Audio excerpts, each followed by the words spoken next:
EVTN News, and happy 4th of July, everyone. I guess it's a national holiday. EVTN News, we got a lot of interesting stuff this past week, and we'll start right out with the traditional liturgy in San Francisco that took place last week, June 28th through July 1st. It was at St. Patrick's Seminary in the Archdiocese of San Francisco.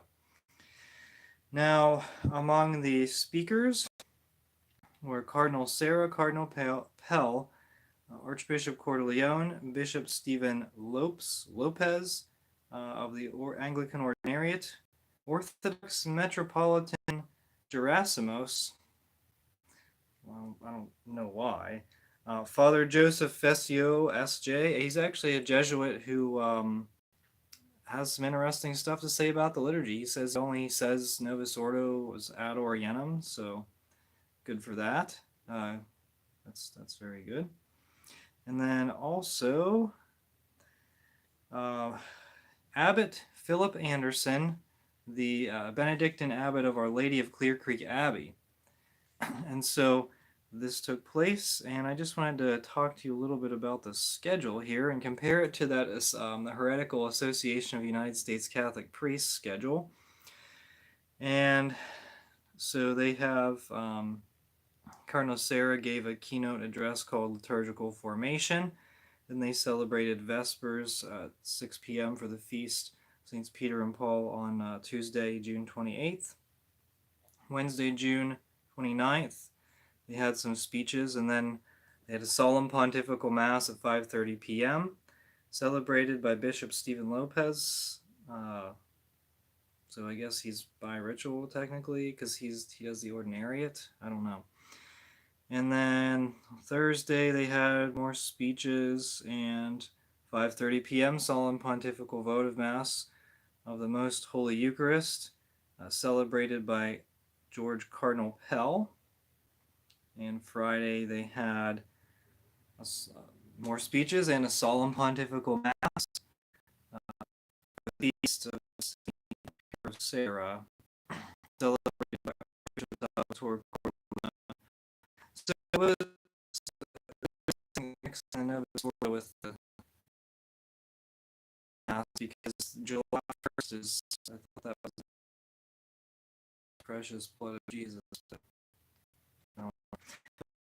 Anyway, but they had this conference in San Francisco. Good for them. Good for Archbishop Cordileone to invite these big names, and I'm sure it went well, hopefully. And hopefully they had a nice turnout. Moving on, Bishop Ray from France. You remember him. He got banned from doing ordinations for his diocese by the Vatican. In a pastoral letter to his diocese, Bishop Dominique Ray of Toulon, France, identified several reasons, including the practice of the traditional Latin Mass, for the Vatican inquiry that culminated with the postponement of this year's priestly ordinations. So they're still postponed. Ray also outlined several action points he will be taking in the coming weeks and months to address other problems related to governance, including a closer monitoring of the communities and movements present in the diocese, greater effort towards integrating groups with different liturgical sensitivities, as well as a cycle of pastoral visits throughout the diocese beginning with the next school year. Ray closed his letter voicing his unwavering attachment to the Holy Father and his trust in divine providence, and asked that God would guide the Diocese of Toulon and allow it to deploy its mission with joy and perseverance for the service of the people of God and to reach those who do not yet know the joy of following Christ. Okay, so have you ever heard of Stockholm Syndrome? Because it sounds like Bishop Ray has it. It's whenever someone is captured and they develop I don't want to call it like relationship, but they develop a fondness for their captor, despite the fact that despite there being no rational reason for that. So it sounds like Bishop Ray has Stockholm syndrome in regards to Pope Francis. Pope Francis is Ray, like, oh well, I have to allow the Latin Mass in my diocese, and then Pope Francis alone says no, and not only that, but you can't for your humility, accompaniment. Yeah, it's irrational. That's seems the only to me that seems to be the only explanation for this. Speaking of Pope Francis, he praised the Novus Ordo in a 15-page document. Now, he references Sacrosanctum Concilium quite a bit. He uses a lot of words that tell priests not to be rigid or creative with the liturgy. I have a few clips here. He said the problem, in point 31, he said the problem is primarily ecclesiological. I do not see how it is possible to say that one recognizes the validity of the council, though it amazes me that a Catholic might presume not to do so. At the same time, not accept the liturgical reform born out of Sacrosanctum Concilium, a document that expresses the reality of liturgy immediately joined to the vision of the church. So, for this matter at all, that I felt it my duty to affirm that the liturgical book from St. Paul VI and John Paul II, with the decrees of the unique expression of lex orandi of their own right. So he digs in. He digs in right here. It also talks about, he says that the Novus Ordo is the intent of Vatican II, which I actually am inclined to believe. And I will go over Sacrosanctum Concilium at some point. I thought I already did, but I couldn't find the video, and so I'm going to do it again. I'm going to go through it. Not all the points, but some of the most concerning points. Because to me, there are people that are saying, "Oh, the Latin Mass best expresses the ideas in Sacrosanctum Concilium," and I'm like, "Are you reading the same thing I am?" Because to me, it seems like Sacrosanctum Concilium, the Novus Ordo, is the ideal of the Vatican II document, and and the other people, and I'm like, did you read them? Like, anyway. He says the non-acceptance of liturgical reform as also a superficial understanding of it distracts us from the obligation of finding responses to the question that I come back repeating: how can we grow in our capacity to live in full the liturgical action? How do we continue to let ourselves be amazed at what happens in the celebration under our very eyes? We are in need of a serious and dynamic liturgical formation. I agree with that, but I don't agree with Pope Francis. I don't think I would agree what Pope Francis means. I wouldn't agree with what Pope Francis means by dynamic liturgical formation. Is his ideal for the liturgical formation Pachamama worship? In point 61, he said, I think this is the closing one. He said, in this letter, I have wanted simply to share some reflections which most certainly do not exhaust the immense treasure of the celebration of holy mysteries. I ask all the bishops, priests, deacons, and formators in seminaries, instructors in theological faculties and schools of theology, and all catechists to help the holy people of God draw from what is the first wellspring of Christian spirituality. We are called continually to rediscover the richness of the general principles exposed in the first numbers of Sacrosanctum Concilium. Again, I'll get to that soon. First of the Council's Constitution and all the others. For this reason, we cannot go back to the ritual form which the Council Fathers felt the need to reform, approving under the guidance of the Holy Spirit. I don't know if I'd agree with that. And following their conscience as pastors, the principles from which was born the reform. The Holy Pontiffs, St. Paul VI and St. John Paul II, approving the Reformed liturgy books, have guaranteed the fidelity of the reform of the Council. Okay. So he's saying this is Catholic doctrine. For this reason, I wrote Traditiones Custodes, so that the Church may lift up in the variety of so many languages one and the same prayer capable of expressing her unity. I don't get it. So you're lifting up the same prayer in different languages.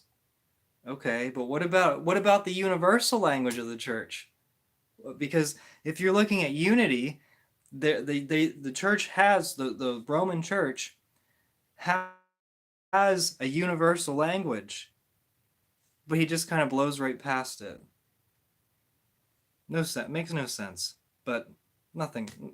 That's Jesuit theology for you. He said, "As I have already written, I intend this unity to be reestablished in the whole Church of the Roman Rite." So I don't know that he's done cracking down on the Latin Mass.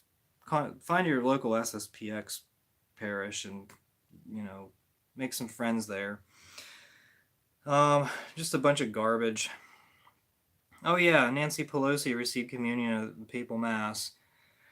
Uh, you probably heard that on every person's, like every Catholic commentator's videos. They probably talked about that. She received Holy Communion at a Mass with Pope Francis at the Vatican on Wednesday. She was in Rome for a family vacation, and we'll have more on that type of topic later. Was Pope Francis happy with that? Well, we'll see here in a few minutes. I'm talking about those in public moral sin. Archbishop. Okay, so John Block, the Republican nominee for House District 51, which is Archbishop Wester's region, asked Archbishop John Wester to take swift disciplinary action against Governor Michelle Grisham, including denying her communion over her staunch support of abortion. Block said, "Our faith is the only thing we have left, and it is what has carried the church through centuries of persecution and toil, and it is what will carry us through today. If the church refuses to stand firm now on this bedrock principle to save the most vulnerable, then our faith is lost." In response, Wester said he wouldn't deny the governor the Eucharist due to the actions she has taken regarding abortion in the state. He said, "While I do not know you, I presume your request is made for sincerely held religious beliefs and not for punitive or political reasons." Oh, I actually think he's being very sarcastic there. He said, "In any case, I do not deny the governor Holy Communion." He cited 3 compelling reasons for not withholding communion to Catholic pro-choice politicians as outlined by Cardinal Designate Robert McElroy. There you go. It's all a nice network. A nice rainbow network. And this has nothing to do with the rainbows, but they all support it. And Block said, "Our faith is lost." Well, guess what? Guess whose faith is lost? It's not this guy running for the House. It's not this guy running to be a politician. Who's the one that lost the faith? Okay, so among these 3 reasons for not withholding community pro-abortion politicians, among them it is painless for Wester to withhold communion by making a judgment against worthiness. He said, "All who approach the sacrament of the Eucharist are unworthy. We are all sinners and who depend completely on the mercy and love of God. True worthiness dictates that we are in sync with all the major teachings of the Church. Who of the faithful can claim such an ideal?" Really? Are you kidding me? If you don't agree with the Catholic Church, don't go. I mean, this is just baffling. Wester, this is faithless. I mean, he locked his lay people out of churches as long as he could, as long as he reasonably could. He's one of the worst bishops in the United States. That's pretty clear to see. But I mean, this is just rotten. And he has the nerve to respond to this. This is unbelievable. I think there should be some confrontations at New Mexico. The lay people should stand up and tell him and ask him, pressure him to resign, because this is unacceptable.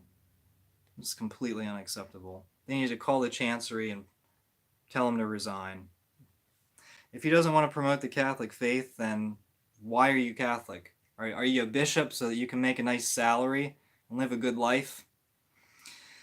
Spend all the diocesan money? Oh, wait, they don't have it. They're selling away all the churches and all the property, and what a rotten bishop. All right, Pope Francis. In a July 1 interview, Pope Francis discussed the reform of the Roman Curia. Here's what he said. I gathered everything that we, the cardinals, had said at the pre-Conclave meetings. Ooh. The things we believe the new pope should do. Then we spoke of the things that needed to be changed, the issues that needed to be tackled. I carried out these things that were asked back then. I do not think there was anything original of mine. I set in motion all that we had requested. Now he hinted at this in an interview previously, but this is a little more out in the open. During this general congregations in 2013, he recalled, one of the cardinals quoted the book of Revelation, in which Jesus said, "Behold, I stand at the door and knock." The cardinal said, "Jesus is knocking." Oh, I don't think it was Jesus knocking. But this time he wants us to let him out because we are imprisoning him. This is what was asked for at those meetings with the cardinals. Lifesite News said, then Cardinal Theodore McCarrick was present at the pre-conclave meetings the Pope mentioned, though McCarrick was too old to vote in the conclave itself. So that gives you an idea. And also, if there's any pre-conclave meetings, I think that's illegal and that would disqualify a pope. Can't we hope? Dare we hope? The Catholic Church in Lexington, Kentucky, held what is called a Service of Atonement and Apology to the LMNOPQ Plus community on Thursday night, the final night of Pride Month. St. Paul Catholic Church in Lexington posted a copy of the program to its Facebook page, saying the service was an apology to the community for the Church's lack of respect, compassion, and sensitivity for unjust discrimination. The service was led by the Church's Director of Catholic LMNOP Ministry. In a letter titled Apologies and Reconciliation, the director wrote, "The words the Church uses to describe me still sting, but I believe we are witnessing the evolution of doctrine, so I have hope. No chance. I know many LMNOP persons, far too many, have been hurt by the Church, and many have left. So have their families and friends. LMNOP persons left with good reason, to survive. Apologies aren't coveralls for the past wounds, but they are a beginning." A Catholic ministry. It's not a Catholic ministry, actually. Sorry. And Lexington, Kentucky has a rotten bishop who supports a sin that cries out to heaven for vengeance. So we talk about bad bishops. All right, I wanted to just mention this. Pope Francis in an interview. Why did I choose so many Pope Francis items to talk about? Anyway, he said in an interview, "I believe it is time to rethink the concept of a just war. A war may be just, there is the right to defend oneself, but we need to rethink the way that the concept is used nowadays."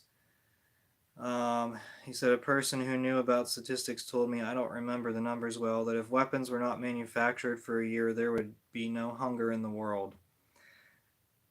I don't see how that is related, but I would rather go with what St. Thomas Aquinas says on that. Okay, going back to Bishop Stowe. More than 200 people from all over the United States and Canada, as well as from the United Kingdom, Italy, Colombia, and Uganda, gathered June 24th and 25th in New York City for the first in-person outreach. That's Father James Martin's ministry. It's an LMNOP Catholic Ministry Conference. The conference opened with an evening keynote on June 24th by Bishop Stowe of Lexington, Kentucky, whose overall message to LMNOP people was, "I love you." Yeah, that's pretty awkward. Anyway, I don't know what's implied by that. In a morning keynote on June 25th, Father Brian Massengale, professor of theological and social ethics at Fordham University, New York, also an openly LMNOP um, issued a prophetic challenge to the church to see LMNOP issues as inseparable from race and color. Janine LMNOP ministry for more than 50 years and is a co-founder of New Ways Ministry, delivered the evening keynote that closed the conference. She told her listeners that substantive change in the church comes slowly. Father Martin and Paulist Father Rick Walsh celebrated a June 25th evening mass at St. Paul the Apostle Church for participants.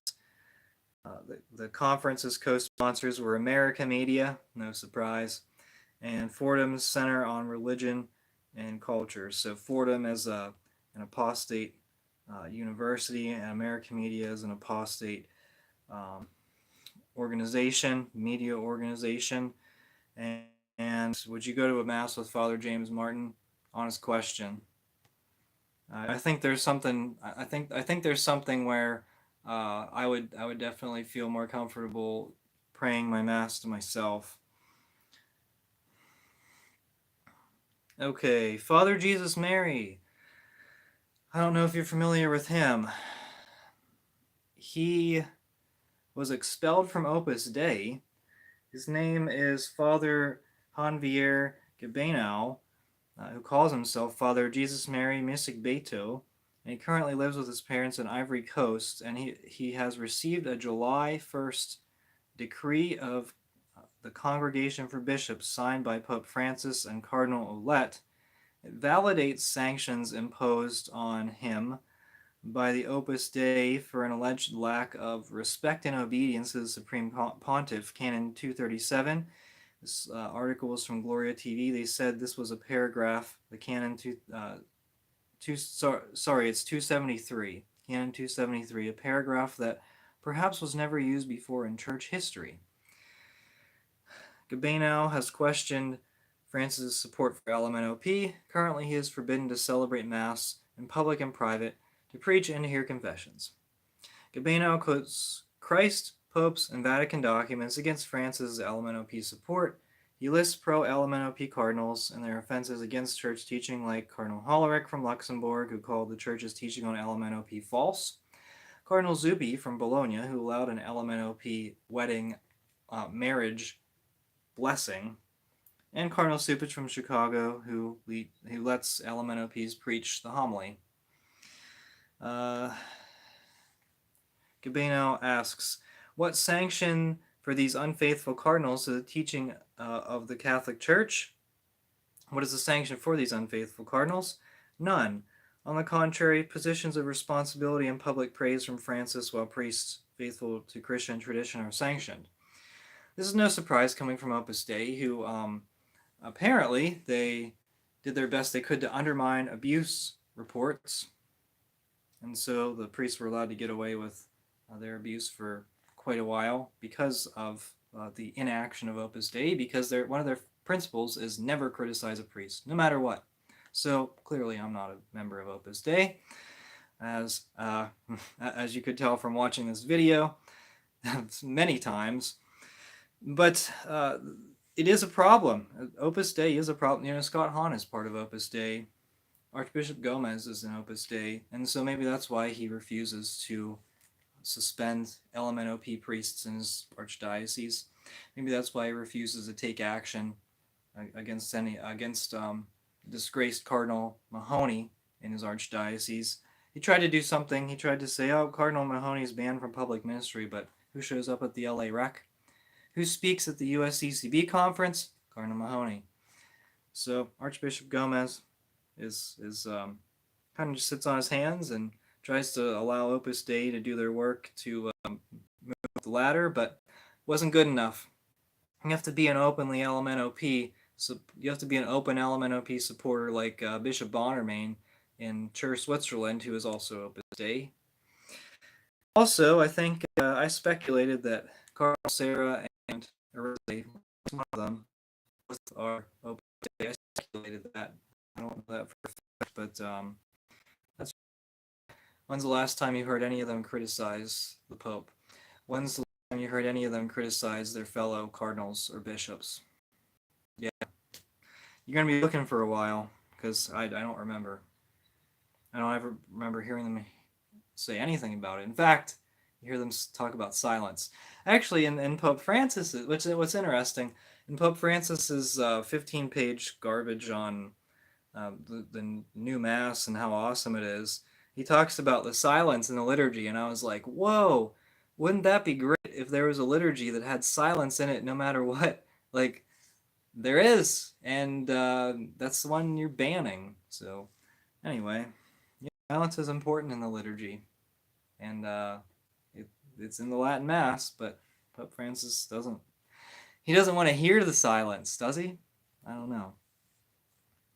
And finally, the last article I have here is Pope Francis's response to the Supreme Court ruling, so it took long enough.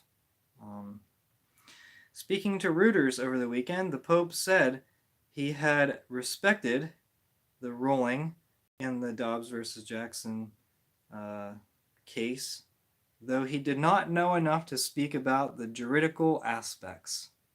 So a pretty neutral response, huh? In the interview, Francis compared abortion to hiring a hitman, but he doesn't know enough to comment about the case. There you go. He certainly comments on a lot of other things he doesn't know much about, right? But this one, I don't know. He wasn't a fan of Trump, and he wasn't a fan of walls, you know.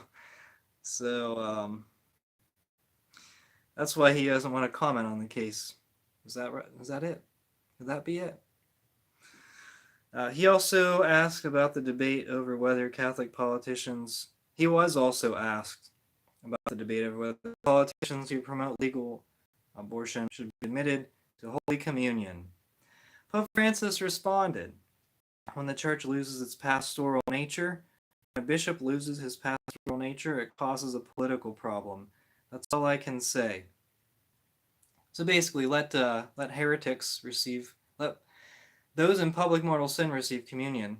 Continue to let them commit sacrilege. And it's a political problem. What about immigration? If a priest said, we're not going to allow any immigrants into our church, what would Pope Francis say? Suspend him, right? But Archbishop Cordileone, when he bans Nancy Pelosi from communion, it's the church loses its pastoral nature. Archbishop Cordileone has lost his pastoral nature. He's caused a political problem. That's all he can say on that. Is that all he's allowed to say on that? Is that all he wants to say on that? I don't know. But there's a lot of terrible stuff this past week from Pope Francis. It's awful. We're in a bad situation. All right. That's all I have for you. This has been EVTN or chanceries, you know. If your bishop is faithless, the bishops I've talked about today, give them a call and just let them know how disgraceful they are to the Catholic faith. I think that would be good. All right. Thank you so much for watching. This has been EVTN News. We are the laity, and we will not be silent. I didn't even look